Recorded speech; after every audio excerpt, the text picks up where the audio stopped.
Welcome into this episode of the Rookie Big Board podcast. If you enjoy this episode, please subscribe, and you can check out all of my work at patreon.com/theFFeducator.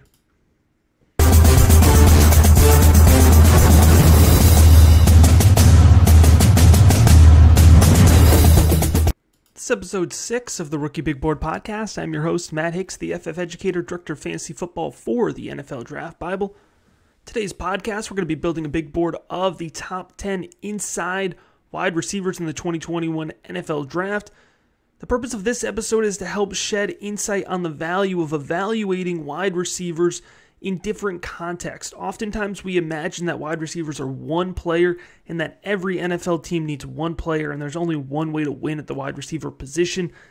On the contrary, we find value by understanding that there's different ways for wide receivers not only to win in the NFL, but also to produce fantasy football points for our team. So let's go ahead and let's jump right into it here. We're building out the big board starting with Dazz Newsome out of the University of North Carolina. He's wide receiver 21, 45th overall player on the rookie big board. 5'11", 190. He's a versatile, athletic playmaker. 3,435 receiving yards and 18 touchdowns in 4 seasons with the Tar Heels. So that's production over time. He has, on top of that, 20 rushing yards and 2 touchdowns for UNC. So a little bit of versatility to his game. I enjoy that. In 2019, he caught 72 receptions for 1,018 yards and 10 touchdowns. I was very excited watching his 2019 tape. The 2020 tape is good. It was more of the same. It led me to believe that I understand who Dazz Newsome is. He can be a really effective underneath slot wide receiver. I think he is going to live in that slot role in the NFL. He's quick. He's twitchy. He's good in short space. He gets off the line of scrimmage well, and he can accelerate well downfield. He's going to contribute on special teams in the NFL, and I think he's going to live in that 3-4 wide receiver spot. Now, that doesn't suggest the most fantasy football upside. That's why he's down here at wide receiver 21. But in a really stacked class, I want to make sure to emphasize that I like Dazz Newsome. He's somebody who I'm going to be drafting in the 4th and 5th round of my leagues because I think he's a guy who can hang around the league a while and kind of fill into that flex type role in deeper leagues as those bye weeks kick in and those injuries kick in.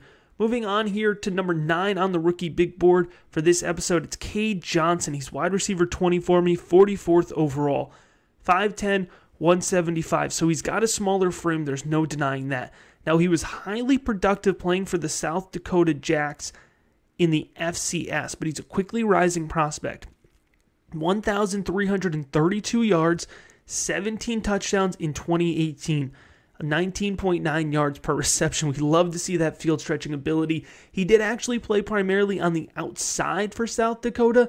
Now, that's playing against FCS competition. He could get away with that. He actually looked fine playing a little bit on the outside at the Senior Bowl. We know that's a little bit more of an isolation context, though. In the NFL, he's going to be moved to the inside. 1,222 yards and 8 touchdowns. That's 17 yards per reception in 2019.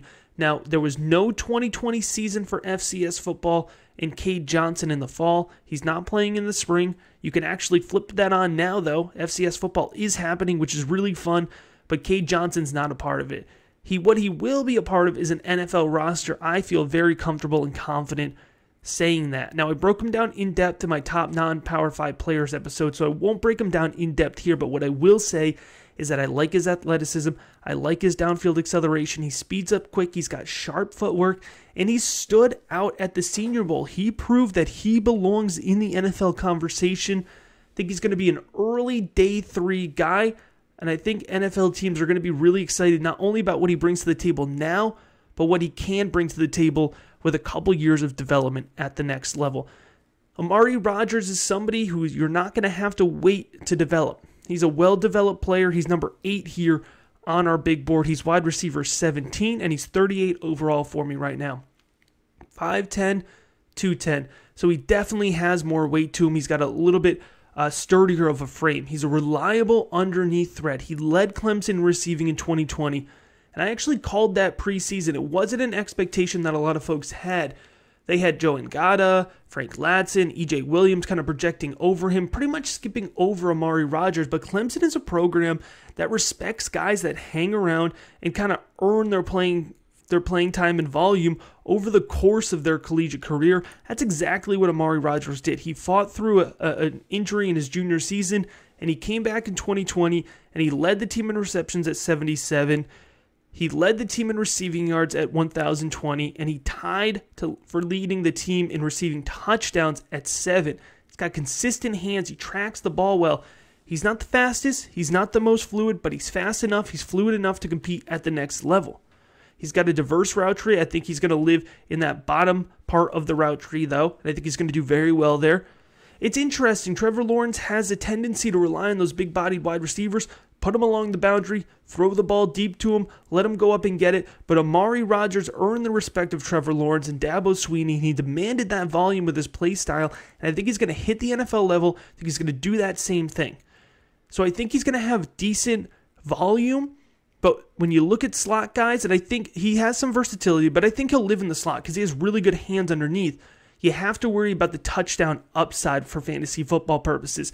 So I think Amari Rodgers is one of these guys that could be a really good NFL player, but he doesn't necessarily translate to that same type of impact in fantasy football, although he's definitely somebody worth having on your roster and somebody worth keeping around, because if an NFL team does choose to use him in a more dynamic role, it could lead to really big upside. Coming in at number 7 here is Kadarius Toney. He's wide receiver 11 for me, 29 overall. That is much lower than a lot of folks have him. That puts him at a 3rd-round rookie draft pick. His ADP resembles more of a 2nd-round rookie draft pick, and I'm actually hearing from the NFL side of things, he has a chance to go day 1. So it's a really interesting dynamic here. I'm lower on him. I can feel that, and I may have to come up when it comes to that draft capital if it matches some of the hype, but at least for now, I'm a little worried about how he's going to be used in the NFL. Now, he's a very good player, and I enjoyed his tape review a ton. He's an athletic gadget player. Now, he had limited production at Florida until his senior season, which was this past year, 2020. He popped off for 70 receptions, 984 yards, and 10 touchdowns. He also ran the ball 19 times for 161 yards and a touchdown. Here's the thing with Kadarius Toney. Played quarterback in high school. Comes to Florida. They're not sure. Are they going to use him as a running back? Are they going to use him as a wide receiver? And he proved he has the ability to really succeed in a variety of ways. So I mentioned it earlier, but he's twitchy. He's a gadget player. He's got a nice juke move. He can change direction on a dime. I love that change of direction ability. He's got consistent hands. He tracks the ball well. When Florida manufactured him into space, it was dangerous for the opposing team. Now, we've seen challenges with players with heavy manufactured touches in college, because at the NFL level, it doesn't matter how talented you are, guys don't have that same intentionality. Coaching staffs don't manufacture that same level of production. They just don't need to. There's so much talent around the field that they're going to let the scheme speak for themselves, instead of at the collegiate level where sometimes the athleticism and the upside of players can really outweigh and kind of pull the quarterback and the coach's attention towards them. It doesn't work in the same way in the NFL. So that's my biggest question mark when it comes to Kadarius Toney. How is he going to be used? You know, KJ Hamler was somebody, he was my wide receiver 4 last year, just in pre-draft tape grade. I like KJ Hamler a ton.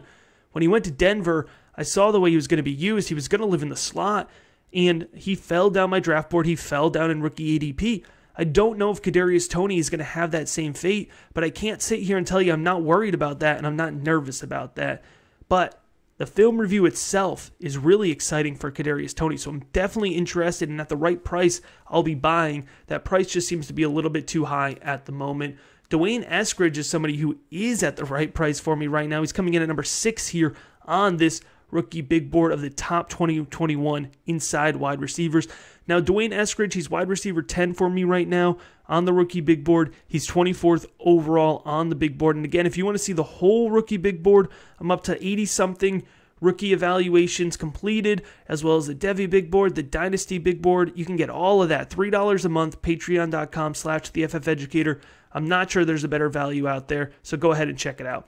Now, back to Eskridge. 5'9", 190. He's an explosive field stretcher. I think that they're going to use him in a variety of positions. They did play him primarily on the outside at Western Michigan. You can get away with that playing at the MAC. He's going to have to play inside. I think he's going to maybe live on that seam when it comes to the NFL. he can really push the ball down the field. And if he ends up with a quarterback with a big arm, the sky is the limit. So I've talked about him a ton. I can't skip over him on this big board, but I'm also not going to go into too much detail. What I will say, 768 yards, 8 touchdowns in 6 games, just 6 games in 2020.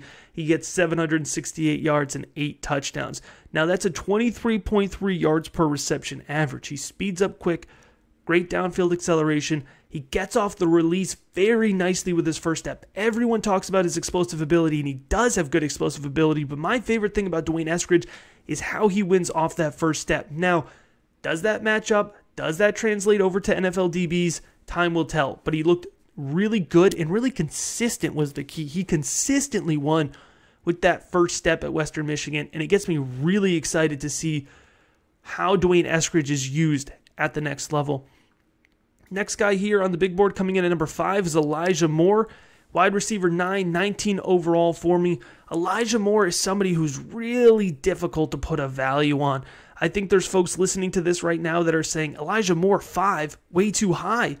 Other people are saying, Elijah Moore 5, way too low. I like Elijah Moore a ton. He's 5'9", he's 185, he's got sticky hands, he's got twitchy movements. I think he's somebody who's going to live inside. I don't think there's going to be a whole lot of moving Elijah Moore around the field.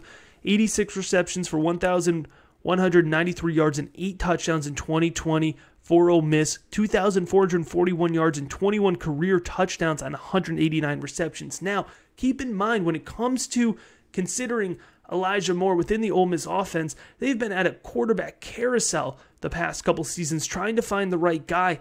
And Moore has had to play under a variety of coaches and a variety of offensive schemes. So he's found a way to be productive and stand out despite the coaching staff, despite the quarterback. And that's something that's really exciting for me.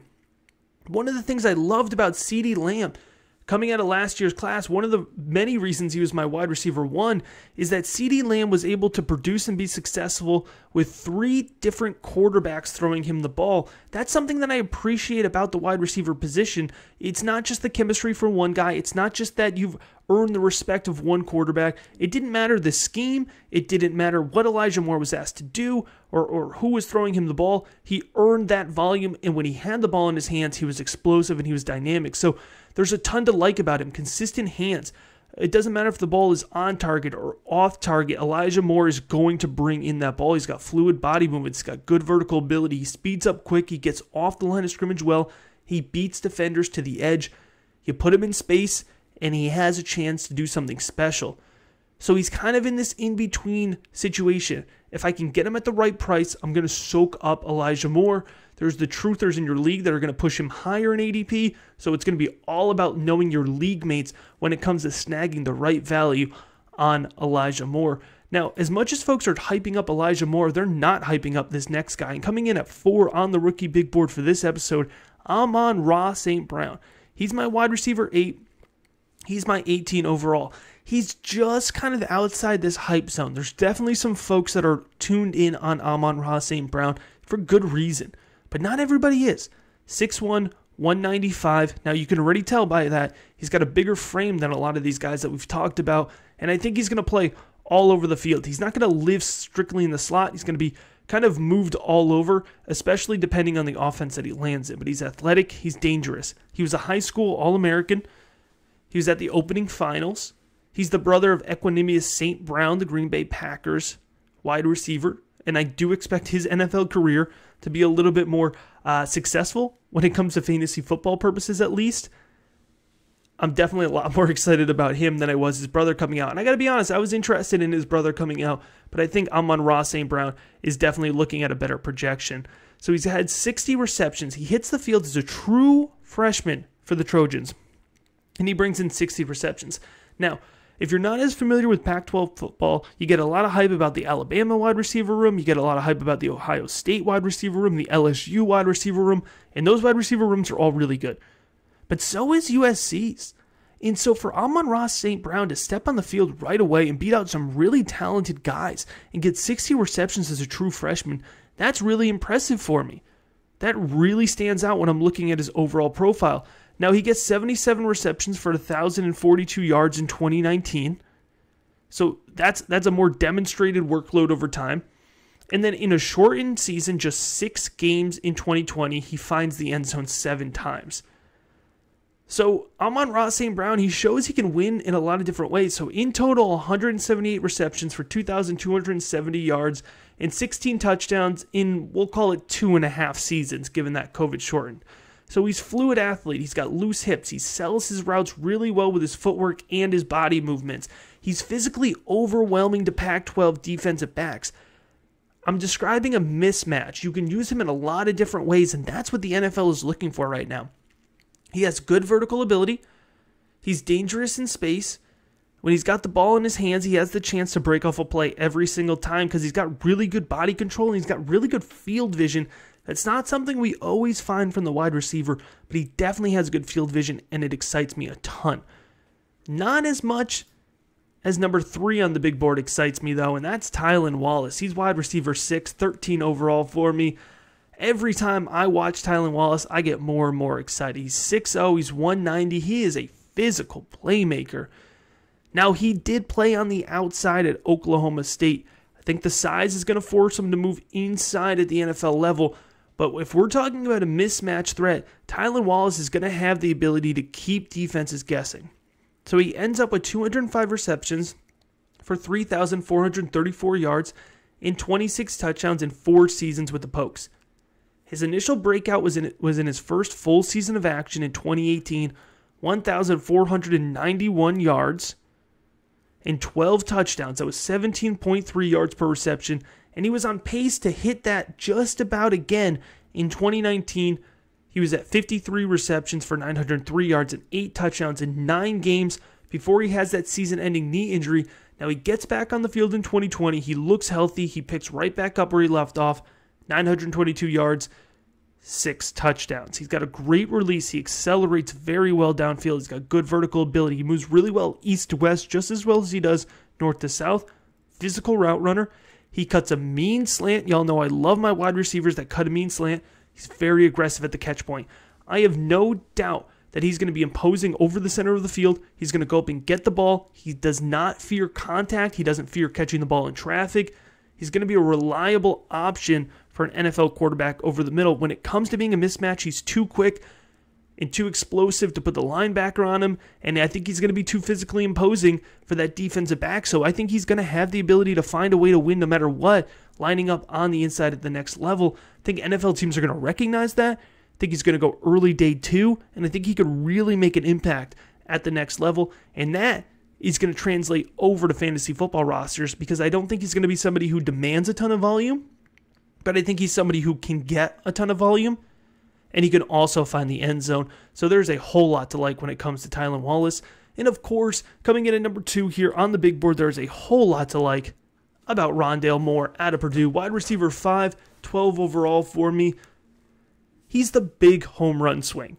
It's so difficult to figure out what to do with Rondale Moore. He's 5'9", 180, and he's the first wide receiver on this list that you're paying a premium first-round rookie pick on average right now for.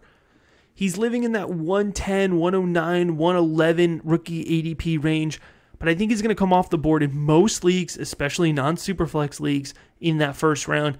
Here's the thing about Moore. I mentioned he's 5'9", 180. He's not small. All right, he is strong, and he is yoked up. I mean, look at if you look at a picture of Rondale Moore, he is strong. I mean, it's a built-out frame, upper body, lower body. Everyone's seen the video of him squatting. I think it's like 600 pounds, somewhere in that ballpark. But that also means the frame is maxed out. There's only so much more he's going to be able to put on that. No pun intended. So he's going to live in the slot in the NFL, which is not necessarily, a fantasy football ruiner. He can still live up to the first round value, but he's going to have to be in a good situation. It's going to have to be a situation where not only can he get volume, get those targets, but there's going to have to be a creative element of that offense, and it's going to have to lead to touches in the red zone, end arounds in the red zone, those little shuffle passes that have become so popular, putting him in motion. So that's what I'm looking for if I'm going to spend a first-round value on Rondale Moore. It could be so tempting to get caught up in the player tape. And he has a higher tape grade than some wide receivers that I have above him on the big board right now, because I'm just not seeing clearly, without that landing spot, a high level of confidence I can have in his ability to translate his skill set to immediate fantasy football upside. The floor is there. Granted, he stays healthy. He's got a high floor. But I draft for upside, and I advise folks to do the same. Coming in, number 1 on the rookie big board. Y'all know I love him. Wide receiver 2 overall for me right now. 6 on the big board. It's Jaylen Waddle out of Alabama. 5'10", 182. Game-changing talent. I love Jaylen Waddle. Ridiculous breakaway speed, very quick, sharp movements, great downfield acceleration, tremendous athleticism.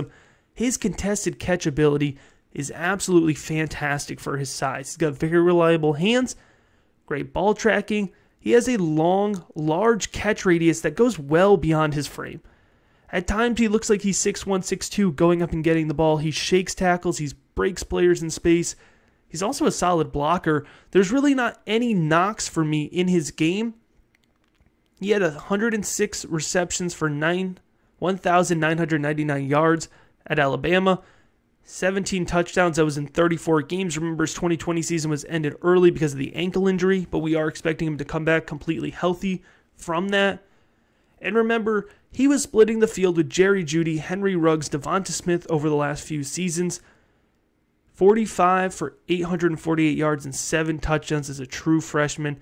And in 2020, before suffering that injury, he had 21.1 yards per reception. Game changer at the NFL level. Game changer for your fantasy football roster. They're going to move him all around the field. He will probably play in that flanker role on the inside, but they're going to move him all around the field. He'll play on the outside. He'll play on the inside. He's going to have that versatility to his game. They're going to move him all around the field. He's going to return kicks. I know that doesn't help your fantasy football team, but it does help your NFL team if you're the one who ends up with Jaylen Waddle. There's a lot of upside. There's a lot of excitement here. Hope you enjoyed this episode ranking the top 2021 inside wide receivers. Please make sure to go ahead and subscribe and check out all of my work, patreon.com/theFFeducator.